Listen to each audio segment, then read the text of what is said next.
1 Corinthians 11ஆம் அதிகாரம் 23ஆம் வசனம் முதல் 30ஆம் வசனம் வரை மாறி மாறி வாசிக்கலாம். 1 Corinthians chapter 11 verse 23 up to 30 alternatively responsibly. நான் உங்களுக்கு ஒப்புவித்ததை கர்த்தரிடத்தில் பெற்றுக்கொண்டேன். என்னவெனில் கர்த்தராகிய இயேசு தாம் காட்டிக் கொடுக்கப்பட்ட அன்று ராத்திரியிலே அப்பத்தை எடுத்து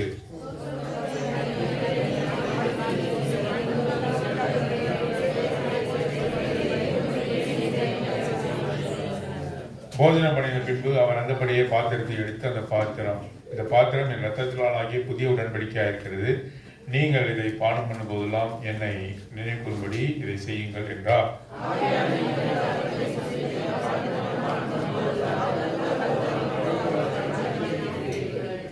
இப்படி இருக்க எவன் அபாத்திரமாய் கர்த்தருடைய அப்பத்தை புசித்து அவருடைய பாத்திரத்தில் பானம் பண்ணுகிறானோ அவன் கர்த்தருடைய சரீரத்தையும் இரத்தத்தையும் குறித்து குற்றம் உள்ளவனாய் இருப்பான்.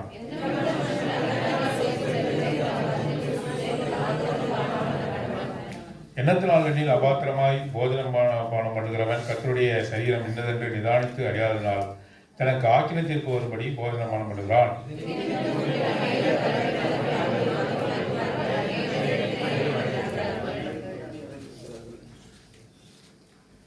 தேவன் தாமே இந்த வசனங்களை ஆசீர்வதித்து நம் அனைவரோடு கூட பேசுவாராக. பந்தியை சுற்றி நாம் வந்திருக்கும் பொழுது அநேக முறை இந்த வார்த்தைகளை நாம் வாசித்திருக்கிறோம். ஆனாலும் கூட நாம் இன்றைக்கு மிக சுருக்கமாக பார்க்க போகிறோம்.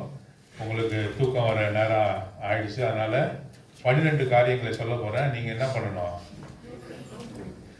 நோட் பண்ணாதான் நீங்கள் நான் கேட்கும்போது சொல்ல முடியும். நோட் பண்ணாதான் கேட்கும்போது சொல்ல முடியும். புல்லட்டு மாதிரி வரும்.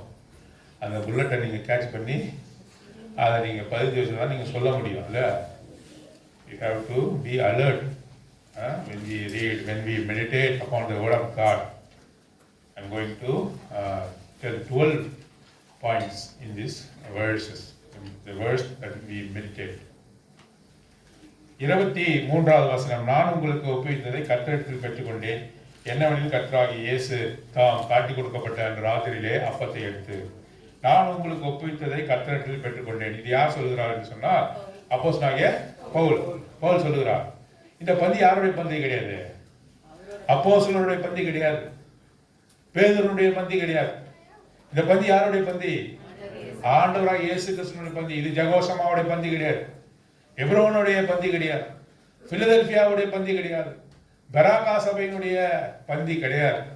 உங்க எந்த சபையில நீங்க வந்திருந்தாலும் அந்த சபையினுடைய பந்தி கிடையாது. இது யாருடைய பந்தி? இது கர்த்தருடைய பந்தி. It is Lord's table. முதலாவது என்னது? இது கர்த்தருடைய பந்தி. ஸ்தல சபையில வைக்கப்பட்டிருந்தாலும் கூட இது கர்த்தருடைய பந்தி என்று சொல்லப்படும். பேய்களுடைய பந்தி என்று சொல்லப்பட்டிருக்கு. டேபிள் ஆஃப் டெவில் ஒன்று இருக்கு. அதுக்கு நமக்கு சம்பந்தம் கிடையாது. We have no relationship with the table of devil. But here it is mentioned as a table of Lord's table. Lord's table. இது கர்த்தருடைய பந்தி. No one can institute it. யாருமே இதை நிர்மாணிக்க முடியாது. இது மேல யாருக்கும் அதிகாரம் கிடையாது. No man can authority over it. இது மேல யாருக்கும் அதிகாரம் கிடையாது. இதை நான் தான் உண்டு பண்ணினேன், உனக்கு கொடுக்க முடியாதுன்னு யாருக்கும் சொல்ல முடியாது. இப்ப நான் உங்களை பார்த்து என்ன சொல்ல முடியாது? நான் கொடுக்க முடியாதுன்னு சொல்ல முடியாது. பாருங்க, சில சபைகள்ல ஊழியக்காரர் நினைச்சாதான் நீங்க பந்தியில பங்கு பெற முடியும். தெரியுமா உங்களுக்கு? If only God's servant permits you, you can take part in Lord's table. Otherwise you can't. அப்படிப்பட்டதான காரியம் அல்ல. இது தேவனுடைய பந்தி. கை தூக்குற யாருக்கு என்ன செய்யணும்? நீ கொடுக்கணும். நம்ம என்ன சொல்றோம்? யாரெல்லாம் willing to take part in the table, raise your hand என்று சொல்லும்பொழுது யார் கை தூக்குறாங்களோ அவங்க கொடுக்கணும். தன்னை தானே நிதானித்து பார்த்து அவன் கை தூக்கணும். இதை நான் கொடுக்க மாட்டேன்னு சொல்ல முடியாது. ஒரு சபையில் நான் இப்படி கேள்விப்பட்டேன், நீ செவ்வாய்க்கிழமை சபைக்கு ஜபத்துக்கு வரலைன்னா you are barred from taking part in the Lord's table. நீ தேவனுடைய பந்தியில பங்கு பெற முடியாது. Is it right or not? No, it is not right. அங்க சொல்றார், நீ யாரு நியாயம் தீர்க்கிறதுக்கு? இங்க நம்ம வாசிக்கலாம், அவனவன் தன்னைத்தானே சோதித்தறிந்து. Every man has to evaluate himself, examine himself and take part in Lord's table. நீ ஊழியத்துக்கு வரலனாக்க உனக்கு கிடையாது. நீ சர்ச்சில் ரெகுலராக அட்டன் பண்ணனா உனக்கு கிடையாது. சில ஊழியர்கள் இப்படி தடை செய்கிறார்கள். இது வேதத்துக்கு புறம்பானது.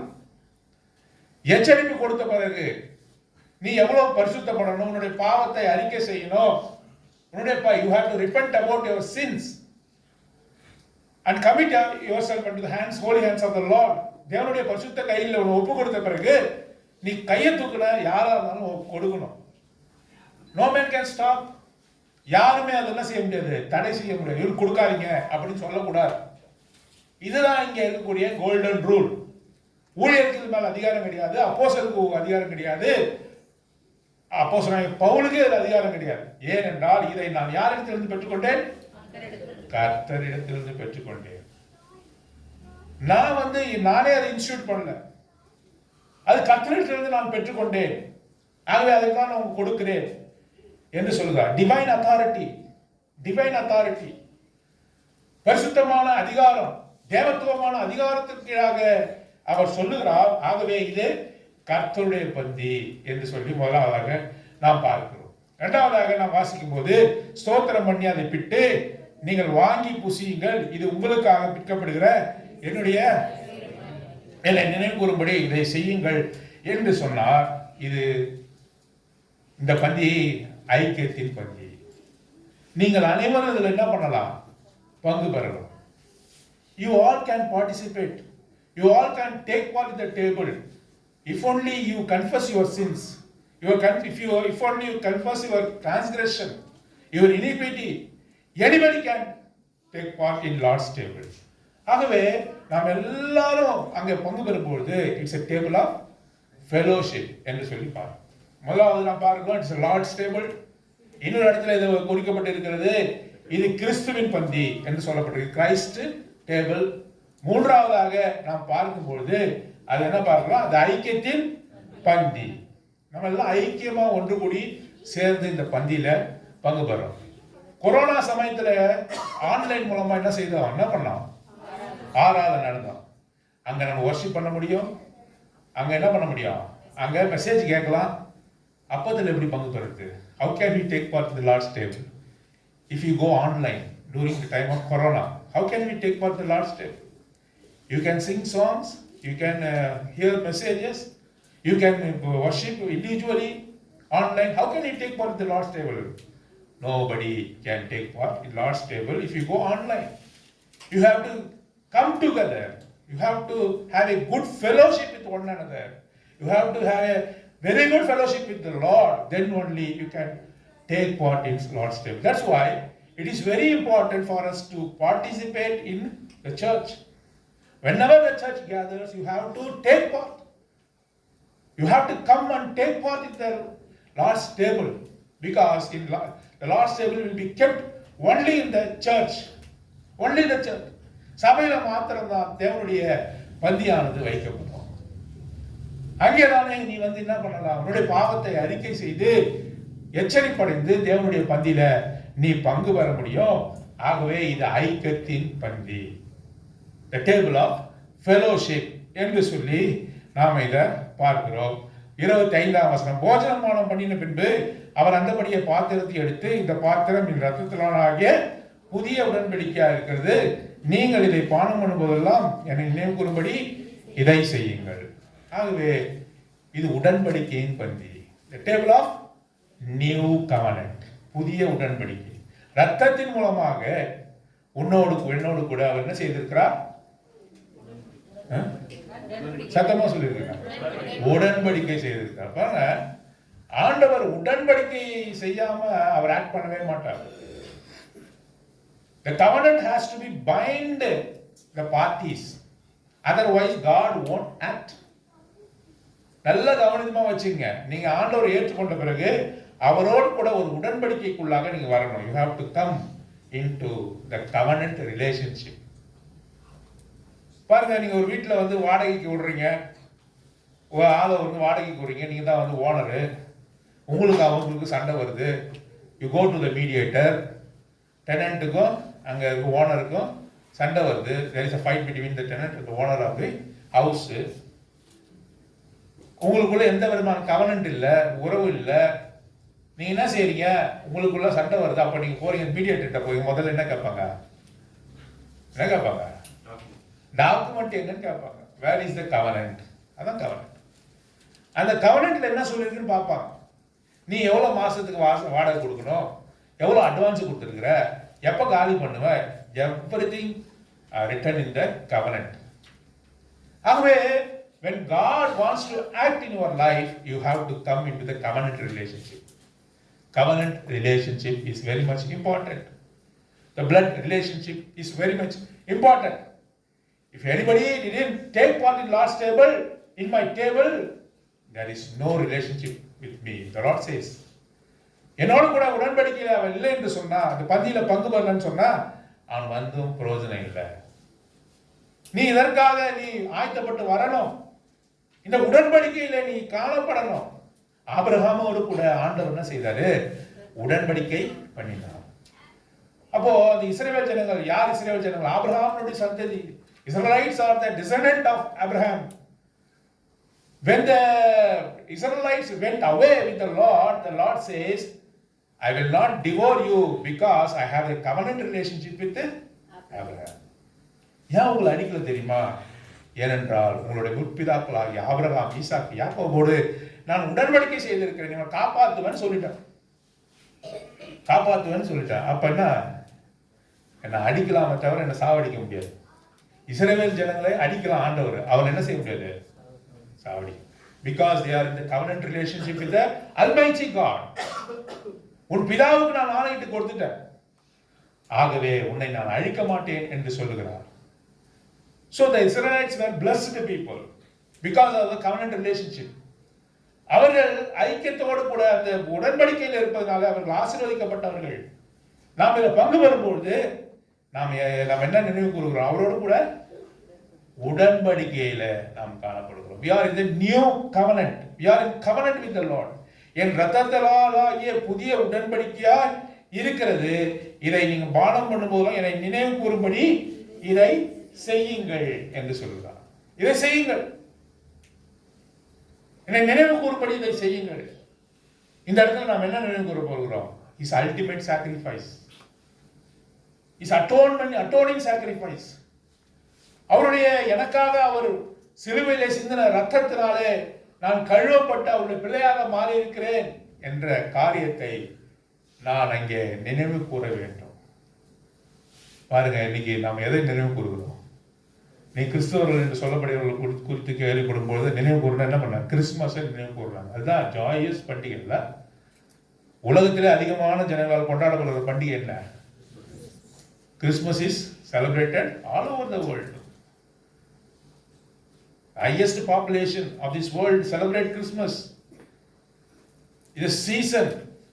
அது ஒரு லீவுக்கான ஹாலிடே சீசன். அது எல்லாருக்குமே என்ன செய்யறாங்க? லீவ் விடுறாங்க. அதை அதிகமாக கொண்டாடுறாங்க.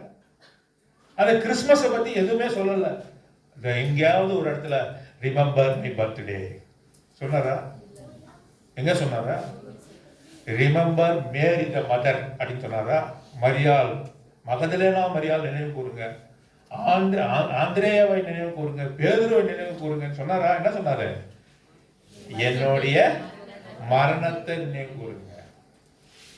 Remember me that how I died for you, how I sacrificed for you, each one of you. உங்கள் ஒவ்வொருவருக்காக நான் எப்படி மரித்தேன் என்பதை நீங்கள் பாருங்கள் என்று சொன்னார். ஆகவேதான் எபிரேயர் 2ல வாசிக்கிறோம், நாம் ஒவ்வொருவருக்காக he tasted the death, அவர் மரணத்தை ருசி பார்த்தார். For each one of us he tasted the death. உங்கள் ஒவ்வொருவருக்காக அவர் என்ன செய்திருக்கிறாரு? மரணத்தை, எனக்காக அவர் மரணத்தை ருசி பார்த்தார். தன்னை தாழ்த்தினார், அடிமையாக வந்தார், மரணத்தை ருசி பார்த்தார் என்று சொல்லி பார்க்கிறோம். அந்த ஐக்கியத்தின் பந்தி, அந்த ஐக்கியத்தில் நாம் என்ன பார்க்கிறோம்? அங்க அன்பை பார்க்கிறோம். அது அன்பின் பந்தி. அது மாத்திரமல்ல, இப்போது உடன்படிக்கையின் பந்தி. எத்தனை காரியம் வந்திருக்கு சொல்லுங்க. இங்க நான் இப்படிதான் இந்த பக்கம் பின்னாடி எங்க வர இது கர்த்தரின் பந்தி, இது கிறிஸ்துவின் பந்தின்னு ஒரு இடத்துல போட்டிருக்கு. ஆனா இது கிறிஸ்துவின் பந்தி. 2 3 இது என்ன பந்தி? ஐக்கியத்தின் பந்தி. இது அன்பின் பந்தி. அடுத்து புதிய உடன்படிக்கையின் பந்தி என்று சொல்லி நாம் பார்க்கிறோம். அதுக்கு அடுத்தது இந்த பந்தி நினைவு கூறுதலின் பந்தி. Remember how I loved you. நான் உங்களை எவ்வளவாக நேசித்தேன் என்பதை நினைவு கூறுங்கள். இங்க வரும்பொழுது பழக்கமா நம்ம வந்து பங்கு பெறக்கூடாது. ஏதோ வந்துட்டோம் நம்ம வந்து பங்கு பெறணும் அப்படி இல்லை. சில பேர் பங்கு பெறாங்க. எப்படின்னா, சில பேர் வந்து என்ன செய்யறாங்கனாக்கா கை தூக்கிட்டு இருந்தாங்க. கை தூக்கிறதுனால அவங்களுக்கு நான் கொடுத்துட்டேன். கொடுத்துட்ட பிறகு கை தூக்குற எவனுக்கு கொடுக்கணும் தானே, கேட்டுட்டு கை தூக்கிட்டாரு, கொடுத்துட்டாரு. சரி, அவன் லவ் ஃபீஸ்டுக்கு அப்புறம் தனியா கூப்பிட்டு போய் கேட்டான், என்னத்துக்காக பண்ணுங்க? எங்க அம்மா ஹாஸ்பிட்டல் இருக்கிறாங்க, கொஞ்சம் வாங்கி வர சொன்னாங்க, அதை போய் கொடுத்தாக்கா அது என்ன பண்ணுவான்? குணமாக்குமா? உணர்வு இல்லாம அவர்கள் செய்ய, அதுக்காக தண்டனை கிடையாது. அறியாமை செய்யறதுனால ஆண்டவர் மன்னிக்கிறார். அவருக்கு தெரியாது. உனக்கு தெரியும், நல்லாவே தெரியுது, தொடக்கூடாது தெரியும். ஆனாலும் துணிக்கரமா வந்து தொடர ஆள் என்ன பண்ண மாட்டார் ஆண்டவர்? மன்னிக்க மாட்டார். எனக்கு எதிராக செய்கிற குற்றங்கள் கூட மன்னிக்கப்படும். பரிசுத்தாவியானவருக்கு எதிராக செய்கிற குற்றங்கள் இவ்வளவு வார்த்தையை கேட்டு நீ அதை தொட்டனாக்கா அடிப்பார். ஆகானம் எப்படிதான் அடித்தார் அவர். ஆகானுக்கு நல்லாவே தெரியும், தீட்டுள்ள காரியத்தை தொடக்கூடாதுன்னு தெரியும். ஏன் தொட்ட? ஆகான் அடிச்சார். Out of ignorant you can touch. ஒரு புதுசா வந்திருக்கிறாங்க, தெரியாது, அவங்க அதை எடுத்துக்கிட்டாங்க. அதனால அவங்க எந்த விளைவும் அவங்களுக்கு அது ஏற்படுத்தாது. ஆனா உனக்கும் எனக்கும் மரணத்துக்கு நேராக கொண்டு போகும். அவ்வளவு மரியாதையான ஒரு பந்தி. It has to be honored. The table has to be honored. அது மரியாதையாக நாம எடுத்துக்கொள்ளணும். நம்ம இது வாரம் வைக்கிறாங்க, ஒரு துண்டு ஒரு இது எடுத்துக்கிட்டு போவோம் அப்படின்னு அலட்சியமாவோ அது பங்கு பெறக்கூடாது. ஏன்? உங்களுக்கு எல்லாமே போதிக்கப்படும். You are well educated. You are well educated about the causes why the Lord's table has to be instituted. ஏன் இது இங்க வைக்கப்பட்டிருக்கிறது என்று நல்லாவே தெரியும். ஆனா சர்வ ஜாக்கிரதையாக அந்த ப்ரொசீஜரை ஃபாலோ பண்ணி பாவத்தை அறிக்கை செய்து முழு நம்பிக்கையோடு கூட விசுவாசத்தோடு கூட அதுல நீங்க பங்கு பெறணும். ஆகவே நீங்க ரிமெம்பர் பண்ணணும். the table of remembrance. அவர் எனக்காக பாடுபட்டு அவருடைய ரத்தம் இங்கே வைக்கப்பட்டிருக்கிறது. அவர் சிலுவையில் சிந்தின ரத்தம் எனக்கு வைக்கப்பட்டிருக்கிறது. அவருடைய சரீரமானது பிற்கப்பட்ட சரீரம் எனக்கு வைக்கப்பட்டிருக்கிறது என்று சொல்லி அதுல நாம பங்கு பெறணும்.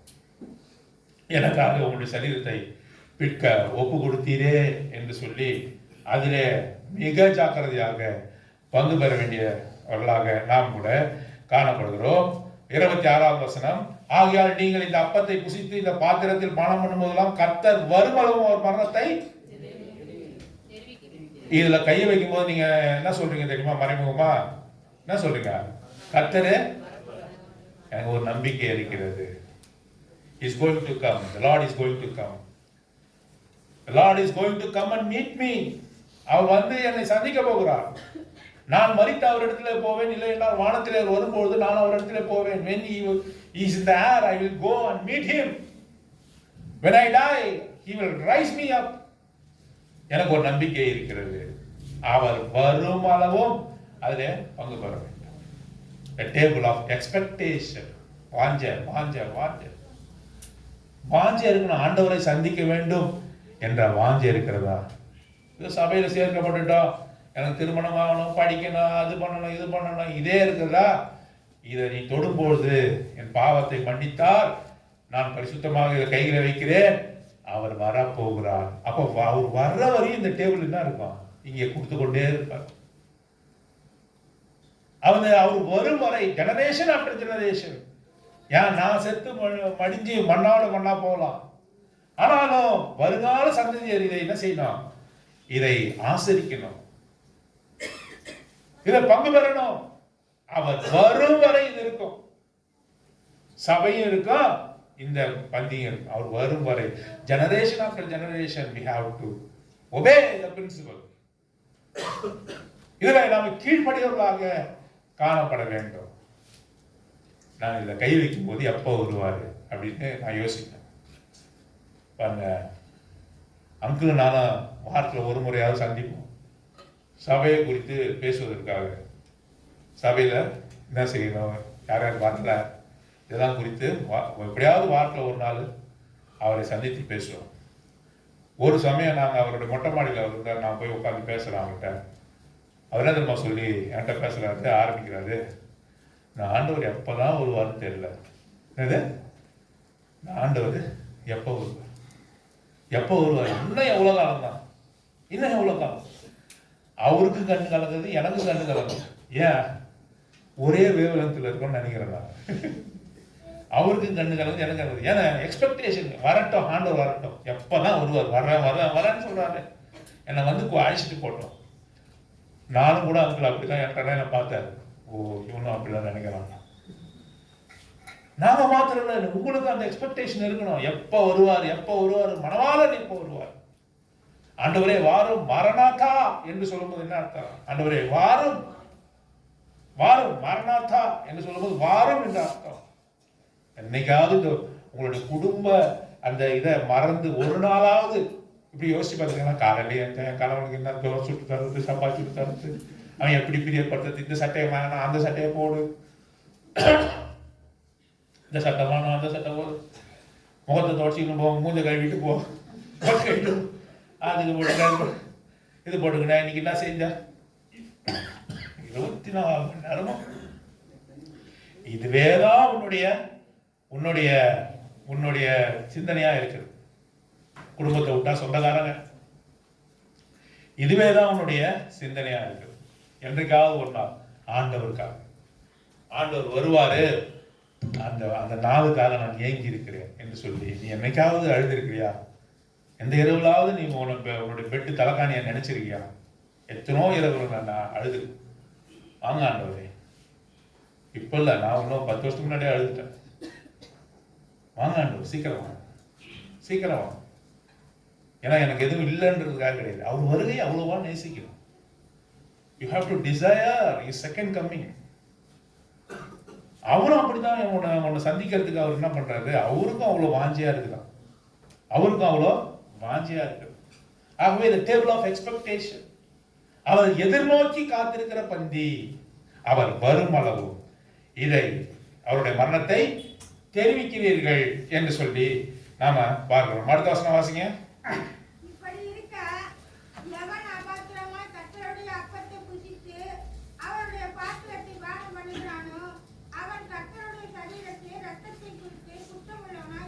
இன்னொரு காரியம், வருமளவும் அவருடைய மரணத்தை தெரிவிக்கிறதுனா you have to be witness.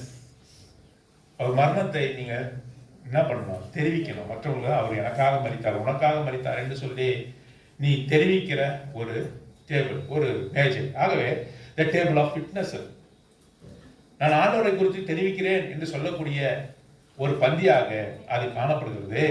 அடுத்த காரியத்தை பார்க்கும்போது நம்ம இங்க வாசிக்கிறோம், இப்படி இருக்க எவன் அபாத்திரமாய் கர்த்தருடைய அப்பத்தை புசித்து அவருடைய பாத்திரத்தில் பணம் பண்ணுகிறானோ அவன் கர்த்தருடைய சரீரத்தையும் ரத்தத்தையும் குறித்து குற்றம் உள்ளவனா இருப்பான். இப்ப நீ துணிகரமா பங்கு பெற்றுட்டேன்னு வச்சுக்கோ, மன்னிப்பு கேட்கலன்னா என்ன ஆகுனாக்கா ஆண்டவர் உன்னை ஜட்ஜ்மெண்ட் நிறுத்துவார். உன்னை யாருமே காப்பாற்ற முடியாது. அங்க அட்வொகேட்லாம் கிடையாது. ஏன், மனுஷனை குறித்து ஒருவரும் அவரிடத்துல சாட்சி கொடுக்க வேண்டிய அவசியம் இல்லை. இவன் நல்லவன் ஒருத்தவங்க போய் நிறுத்த முடியுமா? அவர்கிட்ட இவர் கெட்டவர்கள் நிறுத்த முடியுமா? நீ யாருன்னு முதல்ல கேட்பார், நீ யாருன்னு கேட்பார்.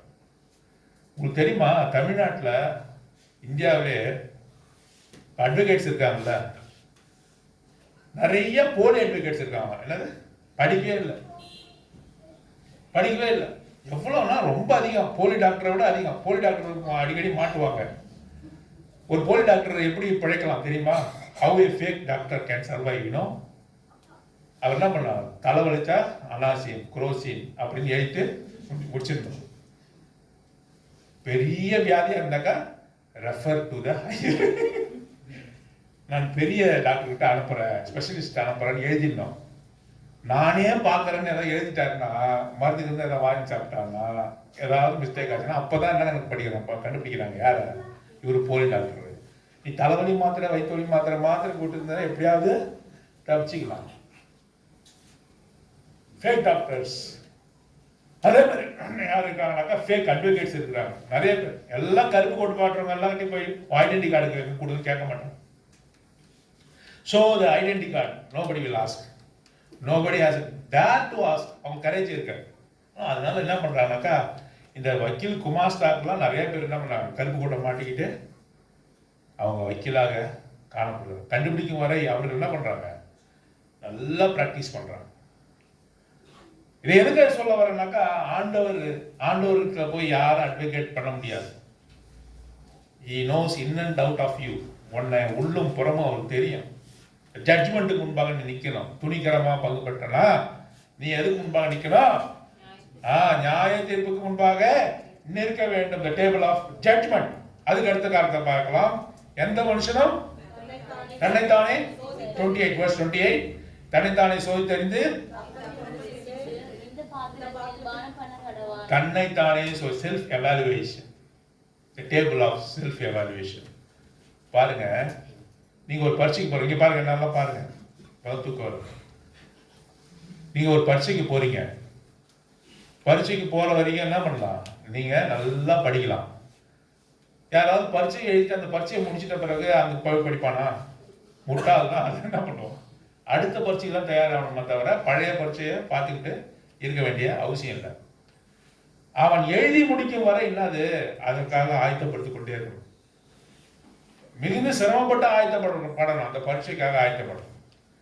எழுதி முடிச்சிட்ட பிறகு வெளியே வரும்போது சில பேர் அழுகையோடு வராங்க, சில பேர் கஷ்டத்தோடு வராங்க. ஏன்?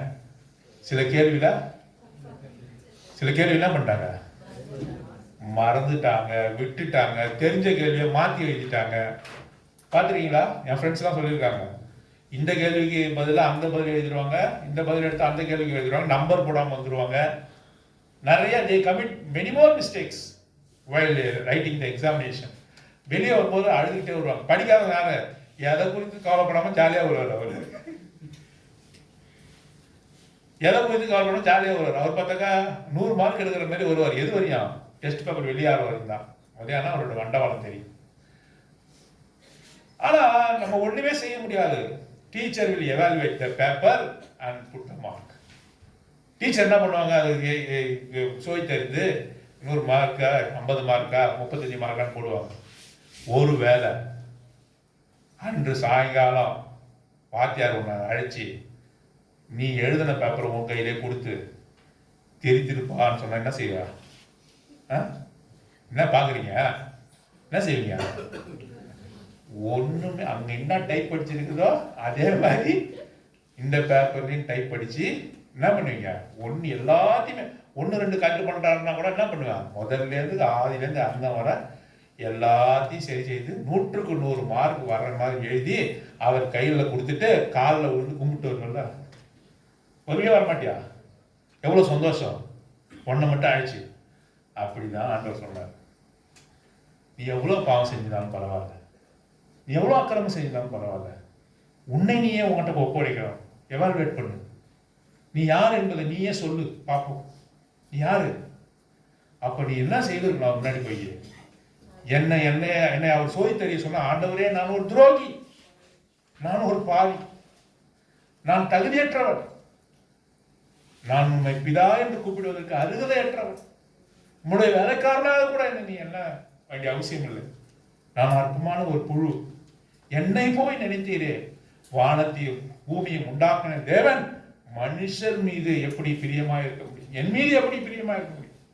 என்ன செய்வான்? காலை போய் கட்டி பிடிச்சிக்கிட்டு நான் அழுது சீர்பட்டுடுவேன், சீர்பொருந்திடுவேன், அவரோட கூட சீர்பொருந்திடுவான். செல்ஃப் எவாலுவேஷன் கொடுத்தா அதுதான் இந்த பந்தி உங்களுக்கு கொடுக்குது.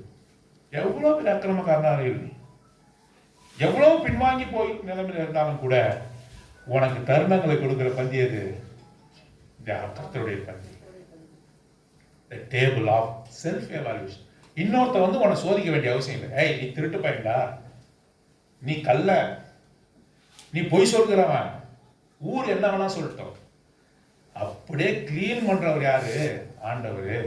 அவர் ஒன்னு என்ன செய்ய சொல்ல, மகனே என்று அழைப்பார். எப்ப நீ எல்லாத்தையும் பாவத்தை அறிக்கை செய்து அந்த பந்தியில பங்கு பெற்றனா, உன் பாவத்தை அறிக்கை செய்து யாருக்கும் சொல்ல வேண்டிய அவசியம் இல்லை.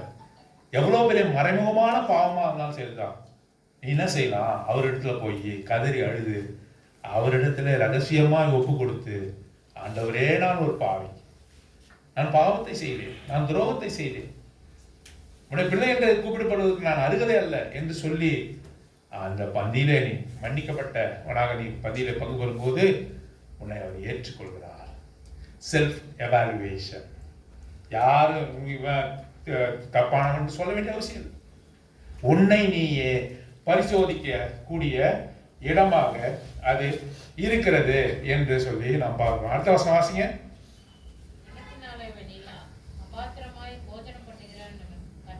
அதுக்கு அடுத்த வசனம்,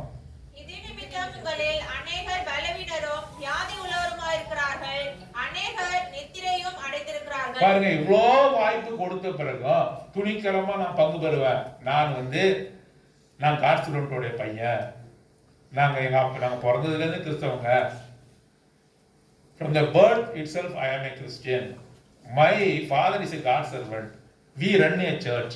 நாங்க சர்ச்சை நடத்துறோம். நாங்க யார் தெரியுமா அப்படின்னு சொல்லி இருமாப்பா என்னோட வம்சாலாம் என்ன தெரியுமா, கிறிஸ்துவ குடும்பம் அப்படின்னு சொல்லி இருமாப்பா நீ போய் அதை தொட்டினாக்கா you are condemned என்ன சொல்லு. ரோமருக்கு எழுதுற 8ஆம் அதிகாரம் 1-2 வாசிக்கிறோம். என்ன வாசிக்கிறோம்? வாசிங்க. ரோமர் 8:1 வசனம் 2. ஆனபடியால் கிறிஸ்து இயேசுவுக்கு உட்பட்டவர்களாய் இருந்து மாம்சத்தின்படி நடவாமல் ஆவியின்படி நடக்கிறவர்களுக்கு ஆக்கினை தீர்ப்பு இல்லை. கிறிஸ்து இயேசுக்குள்ள உட்படாமல் உன்னுடைய பாரம்பரியத்தை நம்பி நான் கிறிஸ்தவன் என்ற பெருமையில நீ இருந்தன்னு சொன்னாக்கா, உன்னை தாழ்மைப்படுத்தாமல் இருந்தன்னு சொன்னாக்கா, துணிக்கிறவ நான் கிறிஸ்தவர்கள் என்று சொல்லி நீ அதை பங்கு பெற்ற பேருக்கு தான் நீ கிறிஸ்தவன், அதை தொடக்கூடாது. தொடர்றதுக்கு உனக்கு எந்த அதிகாரமும் இல்லை. ஆகவே நீ ஆக்கினை தீர்ப்புக்குள்ளாக நீ போவாய் என்று அவர் சொல்லுகிறார். அநேகர் நித்திரைக்குள்ளாக அவர்கள் காணப்பட்டிருக்கிறார்கள் என்று சொல்லிப்பார். ஆகவே the table of condemnation and the table of seriousness. இதுவரைக்கும் நம்ம அதை சீரியஸா எடுத்துக்கிறோம் இல்லையோ, இன்றைக்கு ஆண்டவர் ஒரு தருணத்தை கொடுக்குறார். இது ரொம்ப ஜாக்கிரதையா இருக்க வேண்டிய தருணம். இதை ரொம்ப அநேகம் நான் பார்க்கிறேன். எப்படின்னாக்கா எல்லாம் கண்ணெல்லாம் வீழ்ச்சிக்கிட்டு எப்போ எடுத்துன்னு தெரியல அப்படின்னு சொல்லி ஜாக்கிரதை இல்லாம அதை அந்த சமயத்தில் இருக்கிறத நான் பார்க்கிறேன். தலை கவிழ்ந்து அழுது மன்னிப்பை கேட்கிற சமயத்தை எப்படியெல்லாம் நம்ம அசட்டை பண்றோம். அப்பதான் வெளியே போறது. பந்தி கொடுக்கும் போது தான் வெளியே போறது. இப்படிலாம் நம்ம இருக்கலாமா? எவ்வளவு மரியாதையா இருக்கணும். ஆண்டோடைய ரத்தம், ஆண்டோடைய சரீரமானது பிற்கப்படுகிறது, நமக்கு கொடுக்கப்படுகிறது. எவ்வளவு ஜாக்கிரதையா இருக்கணும். எவ்வளவு ஜாக்கிரம். முழங்கால் படிக்கிட்டு அதை வாங்க. முழங்கால் படியிட முடியலன்னா பரவாயில்ல. உன்னால முழங்கால் படியிட முடியுமா முடியாதுன்னு யாருக்கு தெரியும்? முழங்கால் ஏன் படியிடணும்னாக்கா சப்மிசிவ்னஸ். நான் என்னை கீழ்ப்படுத்துகிறேன் என்று சொல்லி பார்க்க. முழங்கால் kneel down and take part in the Lord's Table. அதை விட்டுட்டு நம்ம சேர்ல உட்காந்து வாங்குறது, சைடா அப்படி படுத்த மாதிரி வாங்குறது, கவுந்துக்கணும் வாங்குறது, தூக்குன தூக்கி சில பேர் எல்லாம் பண்ணாங்க. இடிச்சு விட்டா கூட என்ன பண்றாங்க?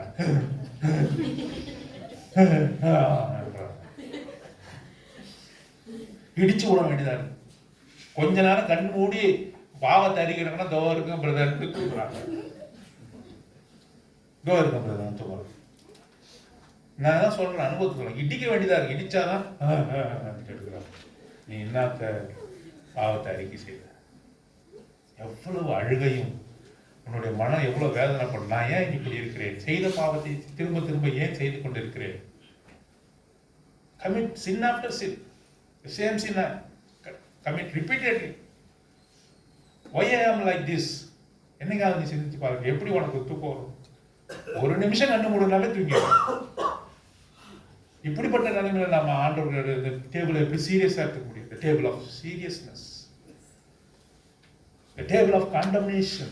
உன்னை ஆக்கினைக்குள்ளாக நடத்தும். நீ அஜாக்கிரதையா நீ பங்கு பெற்றானா இதை வாக்கினைக்குள்ளாக உன்னை கொண்டு போகும். எவ்வளவு பெரிய அற்புதமான நாமே சோய் தெரியக்கூடிய இந்த மேஜை நமக்கு முன்பாக வைத்திருக்கிறார். ஆகவே சொல்லி முடிக்கலாமா? முடிச்சிடலாமா?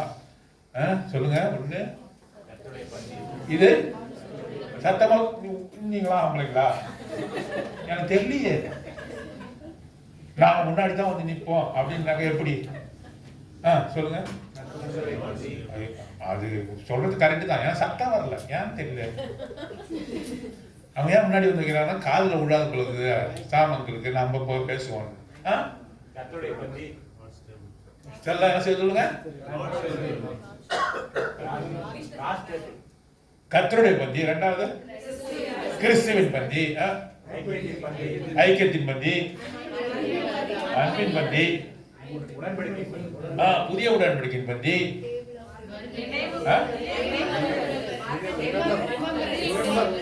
நினைவு கூறுதல் பந்தி, கர்த்தரை எதிர்நோக்கி காத்திருப்பதற்கான பந்தி, டேபிள் ஆஃப் எக்ஸ்பெக்டேஷன். இது சாட்சி கொடுக்கிற பந்தி, நான் அவருடையவன் அவர் என்னுடையவர் என்று சொல்லி நான் சாட்சி கொடுக்கிற பந்தி. அப்புறம் கடைசியா 30வது நியாயத்தீர்ப்பின் பந்தி. இது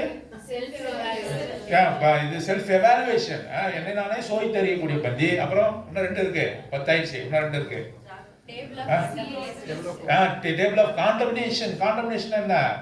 என்னை குற்றவாளி என்று தீர்க்கிற பந்தி. நான் அபாத்திரமாய் பங்கு பெறும்போது என்னை குற்றவாளி என்று தீர்க்கும் டேபிள் ஆஃப் காண்டம்னேஷன். அப்புறம் சீரியஸா இருக்கணும், இல்லைன்னா அநேகர் மறித்து போவதற்கு ஏதுவாக இருக்கிறது. ஆகவே சர்வ ஜாக்கிரதை. இதுவரை எப்படி இருந்தோமோ மனமுருகி ஆண்டோட மன்னிப்பு கேட்டு அதை பங்கு பெற தேவன் நமக்கு உதவி செய்வாங்க.